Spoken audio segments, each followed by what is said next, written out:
Hi everybody, and that means all 15 of you, but don't despair, mighty acorns and all that.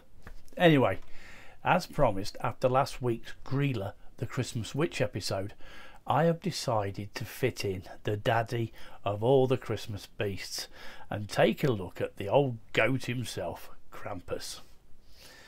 If you are watching this, then you have presumably survived being eaten, drowned or dragged down into hell, but may have suffered some ugly, painful welts on your legs. And if you haven't, you're too young to be watching this, or you're a goody two-shoes.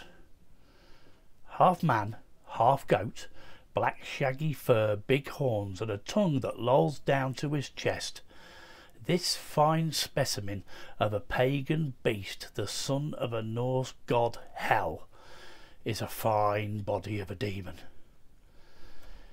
Krampus dates back, as I said, to pagan times and the celebrations of the winter solstice, and was basically a loner until many centuries later he became very good friends with good old St. Nick.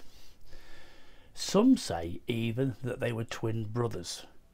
Well, needless to say, they became very close and formed a sinister sort of alliance in a good cop bad cop sort of way.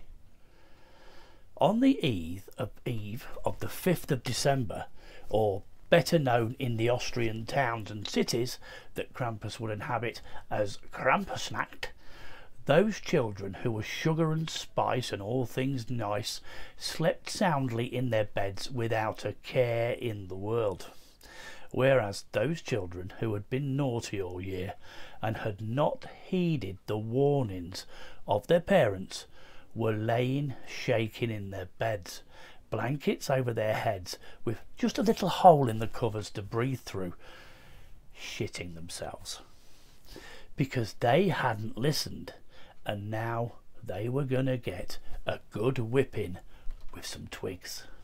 I know, when you say it like that it sounds a bit lame, but these were big things and they were big twigs and stung a bit, and that's if you were lucky.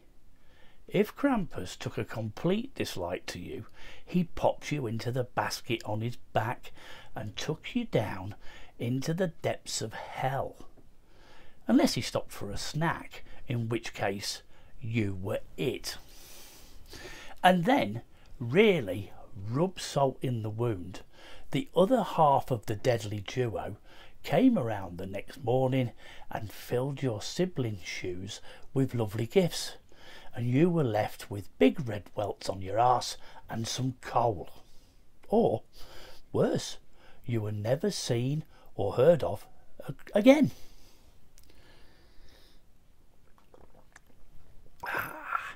Krampus was so bad that the Nazis even banned him for being too evil. Can you believe that? But with an uptake in his popularity recently, mainly due to a Hollywood movie and the very popular annual Krampuslauf on Krampusnacht, or the Krampus run on Krampus night, please forgive my German there, where lots of very drunk young Austrian men dress up as old Goatface himself and terrorise pedestrians and shoppers, chasing and beating them with their stingy twigs, even so much as to chase them into shops and down the aisles to corner their quarry. Just recently in Salzburg, it was reported 1,000 young Krampuses rampaged through the city centre in scenes that one reporter told his viewers was the most scared he'd ever been in his life. Anyway, Christmas is tomorrow. I'm sure none of you have been good, but I still hope you survived Krampus, Grilla, Belsnickel, Hans Trap, etc., so you can carry on partying, and see you in the next year. Have a good one. The tea's only for tonight. The big stuff starts a bit later. See you later.